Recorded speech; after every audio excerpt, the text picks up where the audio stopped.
Hello everyone, welcome to my channel Shilpa's daily life. আমার এই নতুন ব্লগে তোমাদেরকে জানাই অনেক অনেক ওয়েলকাম আর অনেক অনেক ভালোবাসা। তো সকাল সকাল দেখো আজকে একটু তাড়াতাড়ি উঠেছি, 6টার দিক করে উঠেছি, কারণ কি বর কাজে গেল, তো সেই কারণে ওকে একটু চা বানিয়ে দিতে হয়। ও 6টার দিক করে উঠে, আমি 6:30টার দিক করে উঠে চাটা বানিয়ে দিলাম, খেয়ে দিয়ে কাজে চলে গেল। তো তারপরে ভাবলাম আজকে আর ঘুমাবো না, উঠেই পড়ি, যেহেতু আজকে আমার একটু বাইরে বেরোনো রয়েছে। ভাবলাম ঘুমালে আমার অনেকটা লেট হয়ে যাবে কাজ সারতে, যেহেতু রান্না টান্না কমপ্লিট করে তারপর আমি যাই আর কি, সেই কারণে। তো স্নান কমপ্লিট হয়ে গেছে আমার, আর এখানে পুজোর জন্য ফুলগুলো তুলে নিচ্ছি। এই বাড়ির সামনে গাছটা হওয়ার একটাই সুবিধা, ফুলগুলো রোজ রোজ আমি পেয়ে যাচ্ছি, 8টা-10টা করে ফুল, তো তাতেই আমার সমস্ত ঠাকুরগুলোর পুজো দেওয়া হয়ে যাচ্ছে। তো সেই কারণে ভাবলাম ফুলটা তুলে নিই, আর যেহেতু এখন বৃষ্টির জল পাচ্ছে, বেশ ভালো ফুল ফুটছে জানো তো।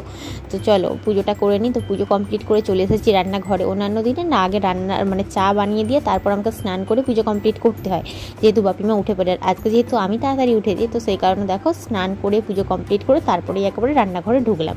তো এখানে আগে দুধটা গরম করতে বসিয়ে দিয়েছি গ্যাসের একদিকে, আর অন্যদিকে দেখো বাপিমায়ের জন্য দুধ চা বসিয়ে দিচ্ছি। আমি যেহেতু লিকার চা খাই, আমার জন্য পরেই করব।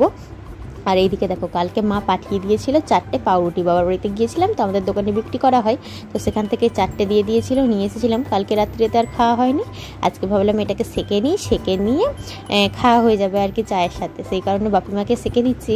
আর আমি কিন্তু খাবো না, আমি টোস্ট বানিয়ে তারপরেই খাবো, চা দিয়ে খুব একটা খাই না। এদিকে কালমেঘ পাতা ভিজিয়ে রেখেছিলাম, বাপিকে দিয়ে দেবো। তো তারপরে ভাবলাম যেহেতু আজকে ওয়েদারটা ভালো আছে, বৃষ্টি হয়নি, তো তাহলে আমি ঝটাপট করে কয়েকটা জামাকাপড় কেচে দিই। তো সেই কারণে জামাকাপড়গুলো কেচে দিলাম, আর বৃষ্টির জন্য তো কাচা হয় না, রোজ রোজ পরেই থাকে। ভাবলাম আজকে যেহেতু ওয়েদারটা ভালো, আগে কেচে দিই, তারপরে বাকি কাজকর্মগুলো করব। তো সেটাই করে নিচ্ছি। তারপরে বাপি চলে গেছে আজকে সোমবার, যেহেতু হাটবার বাজার থেকে সবজি আনলে রান্না করবো। ভাবছি আজকে সেদ্ধ ভাত করবো, কারণ কি বাজার থেকে সবজি এনে তারপর যদি রান্না করতে যাই আমার অনেকটা লেট হয়ে যাবে, আমাকে প্রায় 11টার দিক করে বেড়াতে হবে, তো সেই কারণে আর কি। তো চলো, জামা কাপড় তো আমার মেলা কমপ্লিট হয়ে গেল, এবার নিচে চলে যাই, গিয়ে রান্নাটা বসিয়ে দিই। তো চলো নিচে চলে যাই। আর এইদিকে দেখো গাছগুলোই বেশ ভালো ফুল ফুটেছে, যেহেতু বৃষ্টির জল পেয়েছে, ঘাস ফুল গাছ তো অনেকগুলো হয়ে গেছে, দেখো বেশ ভালো লাগে। সাদা আর গোলাপি দুরকম কালারের ফুল ফোটে, একটা হলুদ কালার লাগিয়েছিলাম বাট সেটা মরে গেছে। তো দেখো আমার জন্য ডিম টোস্ট বানিয়ে নিয়েছিলাম, তো এটা খেয়ে দিয়ে আমি চলে গেছিলাম একটু কাজে। ছিল আমার ম্যাক্রো প্ল্যানের খাতারগুলো, মানে 40টা যে লেসন প্ল্যান, ওইগুলো স্পাইরাল বাইন্ডিং করতে গিয়েছিলাম।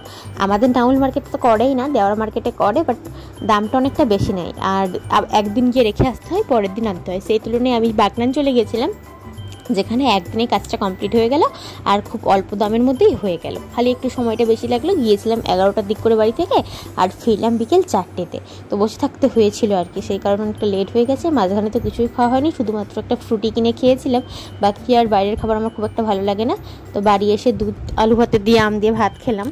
তো তারপরে বিকেলবেলার দিকে খিদে পেয়ে গেছিলো, সন্ধ্যাবেলার দিকে এখানে লিকার চা বানিয়ে নিয়েছি, কারণ কি মাথাটা ধরেছিল সারাদিন, যেহেতু রোদে রোদে বাইরে ঘুরেছি, তো একটু নিজেকে রিফ্রেশ করার জন্য লিকার চা করে নিয়েছিলাম, সাথে কিন্তু এখানে চাট করে মুড়ি নিয়ে নিয়েছি, তো খিদেটাও পেয়ে গেছিলো। তো চলো এটা খেয়ে নিই।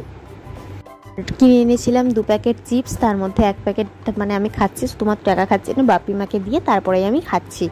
তো দেখো রাত্রিতে আজকে বানিয়ে নিয়েছিলাম সুজি, বাপি রুটি দিয়ে খাবে, আর আমি এমনি সুজিটা খাবো, মায়ের জন্য তো ছিলই।